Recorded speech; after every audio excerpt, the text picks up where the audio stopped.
819 constable post yes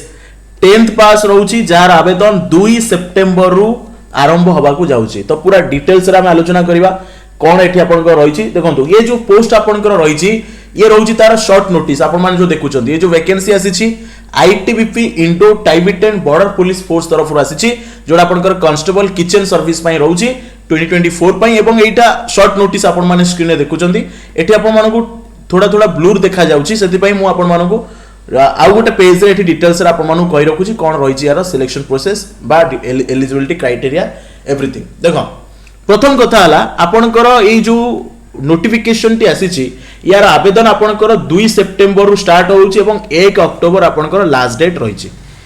eighty आपनकर application fee मध्ये रहिची 100 टंका को माने अप्लाई करिवे एप्लीकेशन फी 100 टंका रहिची जहा को की एटी पेमेंट करिया को पड़िबो यूआर कैंडिडेट माननकु जो माने अप्लाई करिवे यूआर कैंडिडेट आवेदन करि पारि यूआर पई 100 टंका ईडब्ल्यूएस आ ओबीसी कैंडिडेट मानक पई एटी 100 टंका एप्लीकेशन फी रहिची किंतु एससी एसटी बा फीमेल मानक पई एटी कोनोसी भी एप्लीकेशन फी रखा जाई नाही एज लिमिट 18 वर्ष रु नै कि 25 वर्ष भितर आपनकर एज होइतबा दरकार 1 अक्टोबर 2024 सुधा 1 अक्टोबर 2024 सुधा जदि आपनकर बयस 18 रु 25 वर्ष होउची then you may be eligible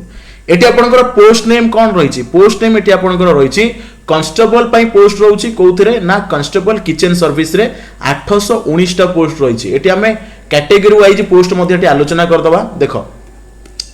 eighty जो रहिची आपनकर कांस्टेबल किचन सर्विस में 819 टा पोस्ट ता भितरे मेल पई रहिची यूआर कैटेगरी रे 389 टी एवं फीमेल मानक पई रहिची 69 तो टोटल यूआर पई केतोटी अछि 458 458 देन एससी पई रहिची 41 मेल 7 टी फीमेल टोटल एससी रे 48 टा पोस्ट देन एसटी मेल रे 60 टा फीमेल पई 10 टा टोटल एसटी होची 70 टा ओबीसी पई मेल होची 138 टी फीमेल पई 24 टी टोटल ओबीसी पई 162 ईडब्ल्यूएस रे 69 होची मेल 12 होची फीमेल देन टोटल ईडब्ल्यूएस मानक पई रहिची 81 टी एमिति करी कि 819 टा पोस्ट रहिची both for male and female UR SC ST OBC EWS समस्त एठी आवेदन करि परबे ये तो गला आपनकर पोस्ट डिटेल्स कोन केते वैकेंसीज रहउची आपनकर जो सिलेक्शन प्रोसेस हबो जो सिलेक्शन मेथड ऑफ सिलेक्शन तो एठी आपनकर चारिटा स्टेज रे आपनकर एठी सिलेक्शन करा जिवो फिजिकल टेस्ट रहइबो जोटा PET PST physical efficiency test physical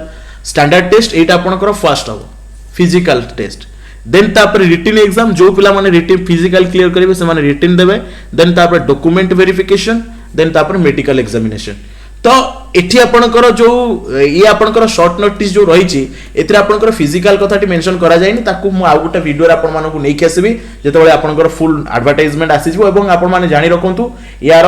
online आवेदन होउची 2 सेप्टेम्बर आपन माने 2 सेप्टेम्बर रु आकू आवेदन करिवे एजुकेशनल क्वालिफिकेशन आपनकर एठी जो रहिची 10th पास आपनकर रहिची ता सहित लेवल 1 कोर्स करथियो दरकार आपन माने फूड प्रोडक्शन किबा किचन रे ताले जाय एठी आपन माने आवेदन करि परिबे जदि आपण मानक पाखरे केवल 10th पास अछि तो आपण माने एलिजिबल हेई परिबे नाही जदिओ भी आपण माने आवेदन करूचंती ताले आपनकर एप्लीकेशन को रिजेक्ट करई दिया जिवो कारण आपण मानक पाखरे 10th पास सहित फूड प्रोडक्शन रे आपण माने कोर्स करथियो दरकार किबा किचन रे भी जदि आपण माने कोर्स करचंती आवेदन करि परिबे बाकी जहां भी आपण मानक रहिला म आपण मानक कहि रखिली यार जो रही फिजिकल एफिशिएंसी टेस्ट और स्टैंडर्ड टेस्ट तापाई आमर जो नुआ पूरा फुल नोटिफिकेशन आसीजिवो तापाई मु आपण मानकू आउ थरे कहि रखिबी ओके तो धन्यवाद समस्त को जय श्री राम।